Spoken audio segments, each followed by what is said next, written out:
Vegan, the animals are living in stenchy filth, and what becomes of you if you eat them? Our programs offer many languages. Please visit suprememastertv.com/schedule. If you've seen the present, then you've seen everything, as it's been since the beginning, as it will be forever. The same substance, the same form, all of it. Please continue watching for the contemplative writings of the ancient Roman Emperor Marcus Aurelius.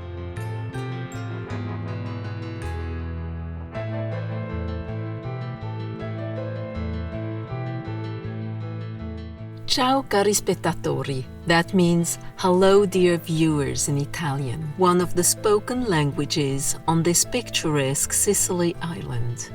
I am Stella. The serene Sicilian citizens are inspired by your noble actions. May you find inner peace and serenity in God's boundless grace. Welcome to Live This Life Out Truthfully and Rightly. Selections from Marcus Aurelius's Meditations, Part 1 of 2 on Words of Wisdom. Marcus Aurelius was a Roman emperor of the 2nd century, also known as the last of the 5 good emperors after Nerva, Trajan, Hadrian, and Antoninus Pius. During his 19 years of leadership, Aurelius gained a reputation as a philosopher king. Founding his beliefs on the teachings of Stoicism, the Roman emperor was also diligent in finding his own way of self-improvement. Stoicism is an ancient Hellenistic philosophy that teaches one to accept and surrender to what life brings, without seeking pleasure or having fear of pain, and to treat others in a fair and respectful manner.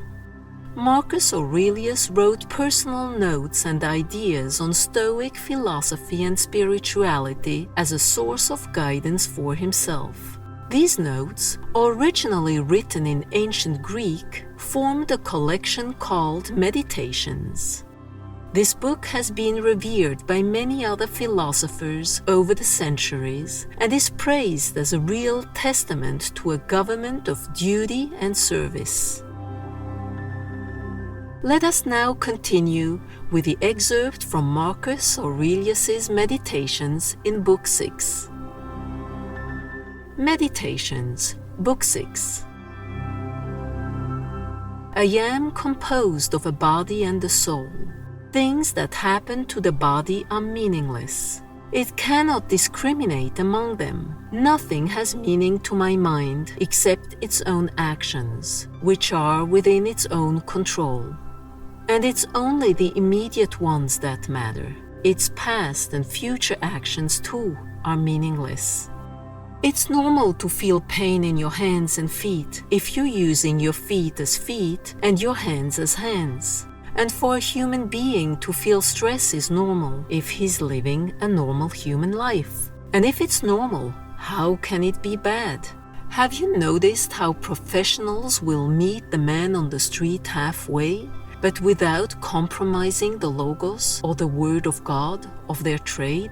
Should we as humans feel less responsibility to our logos than builders or pharmacists do? A logos we share with the divine? Asia and Europe, distant recesses of the universe. The ocean, a drop of water. Mount Athos, a molehill. The present, a split second in eternity. Minuscule, transitory, insignificant. Everything derives from it, that universal mind, either as effect or consequence. The lion's jaws, the poisonous substances, and every harmful thing, from thorns to mud, are byproducts of the good and beautiful. So don't look at them as alien to what you revere, but focus on the source that all things spring from. If you've seen the present, then you've seen everything, as it's been since the beginning, as it will be forever.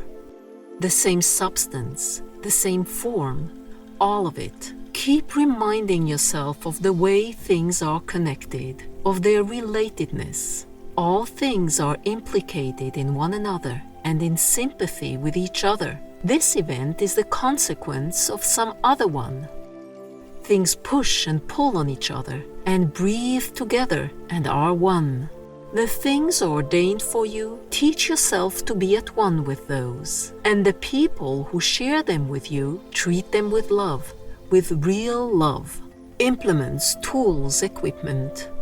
If they do what they were designed for, then they work, even if the person who designed them is miles away. But with naturally occurring things, the force that designed them is present within them and remains there, which is why we owe it special reverence, with the recognition that if you live and act as it dictates, then everything in you is intelligently ordered, just as everything in the world is.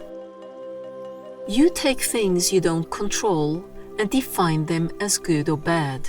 And so, of course, when the bad things happen, or the good ones don't, you blame the gods and feel hatred for the people responsible, or those you decide to make responsible. Much of our bad behavior stems from trying to apply those criteria. If we limited good and bad to our own actions, we'd have no call to challenge God or to treat other people as enemies. All of us are working on the same project, some consciously, with understanding, some without knowing it. I think this is what Heraclitus meant when he said that those who sleep are also hard at work, that they too collaborate in what happens. Some of us work in one way and some in others. And those who complain and try to obstruct and thwart things, they help as much as anyone. The world needs them as well. So make up your mind who you'll choose to work with. The force that directs all things will make good use of you, regardless, will put you on its payroll and set you to work. But make sure it's not the job Chrysippus speaks of, the bad line in the play, put there for laughs. Does the sun try to do the rain's work? Or Asclepius the meters? And what about each of the stars? Different, yet working in common? If the gods have made decisions about me and the things that happen to me, then they were good decisions. It's hard to picture a god who makes bad ones. And why would they expend their energies on causing me harm? What good would it do them, or the world, which is their primary concern? And if they haven't made decisions about me as an individual, they certainly have about the general welfare. And anything that follows from that is something I have to welcome and embrace. And if they make no decisions about anything, and it's blasphemous even to think so, because if so, then let's stop sacrificing, praying, swearing oaths, and doing all the other things we do, believing the whole time that the gods are right here with us. If they decide nothing about our lives, well, I can still make decisions, can still consider what it's to my benefit to do. And what benefits anyone is to do what his own nature requires. And mine is rational and civic. My city and state are Rome, as Antoninus, but as a human being, the world. So for me, good can only mean what's good for both communities. Whatever happens to you is for the good of the world. That would be enough right there. But if you look closely, you'll generally notice something else as well. Whatever happens to a single person is for the good of others. Good in the ordinary sense, as the world defines it. Just as the arena and the other spectacles weary you, you've seen them all before, and the repetition grates on your nerves, so too with life. The same things, the same causes on all sides. How much longer? Benevolent viewers, we appreciate your company for today's words of wisdom. Please join us tomorrow for part 2 of this program. In the infinite care of the Providence, may all your noble aspirations be realized. Vegetables are nature's way, the natural, the correct, the cleansing. Edgar Cayce. Our programs offer many languages. Please visit suprememastertv.com/schedule and suprememastertv.com/WOW. Nos programmes offrent plusieurs langues. Veuillez visiter suprememastertv.com/schedule et suprememastertv.com/WOW. Nuestros programas ofrecen varios idiomas. Visiten suprememastertv.com/schedule y suprememastertv.com/WOW. Unsere Sendungen bieten viele Sprachen. Gehen Sie auf suprememastertv.com/schedule und suprememastertv.com/WAU.